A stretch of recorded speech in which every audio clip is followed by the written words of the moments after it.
আগে তো শুনতাম লোক বন্যায় ডোবে, কিন্তু আমরা যে সামান্য বৃষ্টির জলেই ভেসে যেতে বসেছি সেটা আজ না দেখলে তোমরা বিশ্বাসই করবে না। আর শেষমেশ নাকি আমাদের পাড়াতে মিনি দীঘা তৈরি হয়ে গেল। গত কয়েকদিন ধরে যা বৃষ্টি হচ্ছে না ভাই, মনে হচ্ছে বাড়িতেই ওয়াটার পার্ক হয়ে যাবে। তো আজ ভাবলাম বৃষ্টি একটু থামলো, চলো বাইরে গিয়ে দেখে আসি জল কতটা জমলো। এই দেখো আমাদের বাড়ির পুকুর একদম কানায় কানায় ফুল, আর এক ফোঁটাও জল পড়লেই ওভারফ্লো।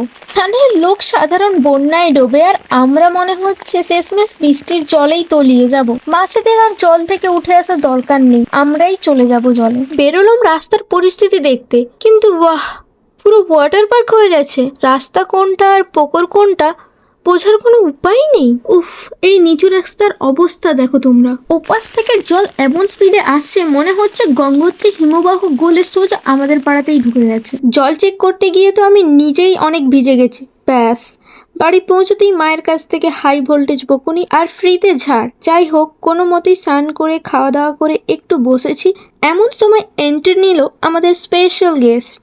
আলাপ করিয়ে দিই, ইনি হচ্ছেন আমাদের পাশের বাড়ির মনি। একে দেখে চেনা চেনা লাগছে, লাগারই কথা, কারণ এই আমার আগের অনেক ভিডিওতেই আছে। কিন্তু এর সাথে যেতে আমার একটু ভয় লাগছে, কারণ এই মেয়েটা চরম ধসকা, কোথায় কখন ধপ করে আছাড় খাবে কেউ জানে না। আরে ভাই, দীঘা যাওয়ার আর কোনো দরকারই নেই। এই দেখো আমাদের গ্রামেই তৈরি হয়ে গেছে মিনি দীঘা। জল কতটা শুধু দেখো খালি। তো আমরা আবার আমাদের এখানে কিরম অবস্থা তার রিভিউ দেওয়ার জন্য আমরা আবার দুজন চলে এসেছি গাইস। তো বাড়িতে অনেক গালাগাল খেয়ে তারপরেও চলে এসেছি। তো কি বলবো, কি রে কোথায় আরু? ও ভাই গাইস, তোমরা বললে বিশ্বাস করবে না, দুধ আনতে যাচ্ছে এই টোটোই করে। ভাবো কত বড় লোক সেরা। আর ইনি হচ্ছেন আমাদের এলাকার চিফ ইন্সপেক্টর কুকুরবাবু। নিজেই ঘুরে জমিনের পরিদর্শনে বেরিয়েছেন, কোথায় কতটা জল, গাড়ি চলবে না নৌকো। তো এটা জাস্ট মজার জন্য বলেছি, তো কেউ সিরিয়াস নিয়ে নেও না। শুধু কুকুর কেন, এই দেখো ছাদের উপর হনুমানজিও বসে আছে। মানব জাতির জলসেচ ব্যবস্থার কি হাল, পুরো স্পেশাল ভাবে রক্ষণাবেক্ষণ চলছে। তো বন্ধুরা, আজকের মতো আমাদের জল অভিযান আর মিনি দীঘার ট্যুর এখানেই শেষ করলাম।